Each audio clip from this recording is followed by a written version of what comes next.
Big boss Malayalam season 7 ഇന്ന് അനീഷിന്റെ ഭാഗത്തു നിന്നുണ്ടായ ചില പരാമർശങ്ങൾ അത് സോഷ്യൽ മീഡിയയിൽ ഇട്ട് വെറുതെ വളച്ചൊടിച്ച് വീഡിയോസ് ചെയ്ത് അനീഷിനെ വിമർശിച്ച് മനഃപൂർവ്വം താറടിക്കാനായിട്ട് ശ്രമിക്കുന്ന ഒരുപാട് പ്രമുഖന്മാരുണ്ട്.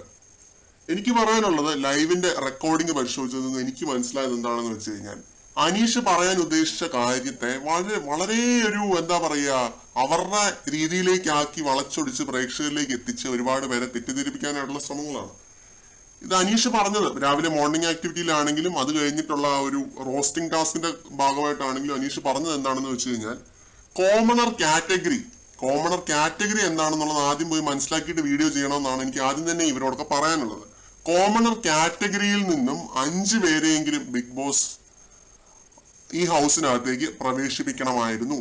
സെലിബ്രിറ്റീസ് ആയിട്ടുള്ള ആളുകളെ അല്ലെങ്കിൽ നോൺ ആയിട്ടുള്ള ഫെമിലിയർ ആയിട്ടുള്ള ആളുകളെ അല്ലാതെ പ്രേക്ഷകർക്ക് പരിചിതമല്ലാത്ത 5 പുതിയ ഫ്രഷ് ഫേസസിനെ, അതായത് കോമണർ കാറ്റഗറിയിലുള്ള ആളുകളെ ഈ ഹൗസിനകത്തേക്ക് കയറ്റണമായിരുന്നു എന്നാണ് അനീഷ് ഉദ്ദേശിച്ച കാര്യം. അത് വളച്ചൊടി ചെയ്ത രീതിയിലാക്കി അനീഷ് ഒഴികെ ബാക്കിയുള്ള എല്ലാവരും പട്ടിണിപ്പാവങ്ങളാക്കി എന്ന് പറഞ്ഞിട്ടാണ് വീഡിയോസ് ചെയ്തുകൊണ്ടിരിക്കുന്നത്. ആദിലയും നൂറയൊക്കെ മില്യൺസ് ഓഫ് ഫോളോവേഴ്സ് ഉള്ള യൂട്യൂബേഴ്സ് ആണ്.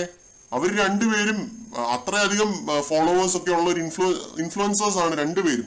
പിന്നെ ഈ പറയുന്ന ജിഷിൻ മോഹനൊക്കെ വെറും പാവപ്പെട്ട പട്ടിണിപ്പാവാണെന്നൊക്കെ പറയുന്നതായിട്ട് കണ്ടിരുന്നു. പിന്നെ അക്ബർ പട്ടിണിപ്പാവാണെന്ന് പറഞ്ഞിരുന്നു. വിദേശത്തൊക്കെ ഒരുപാട് ഷോസ് ചെയ്തിട്ടുള്ള ഒരാളാണ് ഈ അക്ബർ. ഷാനവാസ് എത്രയോ വർഷമായിട്ട് ഇൻഡസ്ട്രിയിൽ പ്രവർത്തിച്ചുകൊണ്ടിരിക്കുന്ന ഒരു ആക്ടറാണ്. ഷാനവാസിനെയൊക്കെ പിടിച്ച് പട്ടിണിപ്പാവാക്കി കളഞ്ഞു. പിന്നെ ആരാണ്? അനിമോള് പാവപ്പെട്ട ഒരു പെണ്ണാണ്, കഷ്ടപ്പെട്ട് അഭിനയിച്ച് ജീവിക്കുന്നു. എന്ത് കഷ്ടപ്പെട്ട് അഭിനയിച്ച് ജീവിക്കുന്നു? അഭിനയിക്കുന്നവർക്ക് കിട്ടുന്ന ഒരു സ്റ്റാർഡം അല്ലെങ്കിൽ ഒരു ഫെയിം ഉണ്ട്. അതിനൊന്നും ഒരു വിലയും കൊടുക്കാതെ പട്ടിണിപ്പാവങ്ങളാക്കി മാറ്റുവാണ് എല്ലാവരും. അനീഷ് ഒഴികെ ബാക്കി എല്ലാവരും പാവങ്ങളാണ് ഈ സീസണിൽ കേട്ടോ. ചിലർക്ക് അങ്ങനെയാണ്, അനീഷ് ഒഴികെ ബാക്കി എല്ലാവരും പാവങ്ങൾ. അനീഷ് ഇങ്ങനെ ഇരവാദം മുഴക്കുന്നു, വിക്ടിം കാർഡ് ഇറക്കുന്നു എന്നൊക്കെയാണ് പറയുന്നത്. എന്ത് വിക്ടിം കാർഡ്? അനീഷ് പറഞ്ഞ കാര്യം എന്താണെന്ന് ആദ്യം മനസ്സിലാക്കാനായിട്ട് ശ്രമിക്കൂ. കാറ്റഗറി വൈസ് നോക്കിയാൽ അനീഷ് മാത്രമേ കോമണർ ആയിട്ട് ഈ സീസണിൽ പ്രവേശിച്ചിട്ടുള്ളൂ. ലാലേട്ടൻ കോമണർ എന്ന് പറഞ്ഞ് പ്രവേശിപ്പിച്ചത് അനീഷിനെ മാത്രമാണ്.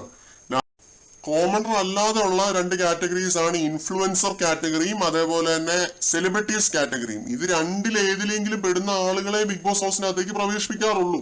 കോമണർ കാറ്റഗറിയിൽ നിന്നും, കോമണർ വിഭാഗത്തിൽ നിന്നും സാധാരണക്കാരുടെ ഒരു ഭാഗമായിട്ടുള്ള 5 പേരെ ഹൗസിനകത്തേക്ക് പ്രവേശിപ്പിക്കണമായിരുന്നു. അതിൽ എന്താണ് തെറ്റ്? ലാലേട്ടൻ അനീഷിന് കൊടുത്തൊരു വിശേഷണം നിങ്ങൾ ഓർക്കുന്നുണ്ടാവും, സ്ത്രീ വിരുദ്ധനായിട്ടുള്ള ഒരു മനുഷ്യൻ. അത് അനീഷ് തെറ്റാണെന്ന് ഓൾറെഡി തെളിയിച്ചു കഴിഞ്ഞു. അതിനെപ്പറ്റി ഒന്നും പറയാനില്ല. അപ്പൊ ഇതാണ് കാര്യങ്ങൾ കറക്റ്റായിട്ട് മനസ്സിലാക്കിയിട്ട് വീഡിയോസ് ചെയ്യാനായിട്ട് ശ്രമിക്കുക. അനീഷ് പറഞ്ഞത് എന്താണ് ഏതാണെന്ന് മനസ്സിലാക്കി ആ ഒരു കോമണർ കാറ്റഗറി എന്നുള്ള ഒരു കാര്യമാണ് അനീഷ് പറഞ്ഞത്. വ്യക്തമായിട്ട് അനീഷ് പറയുന്നുണ്ട്.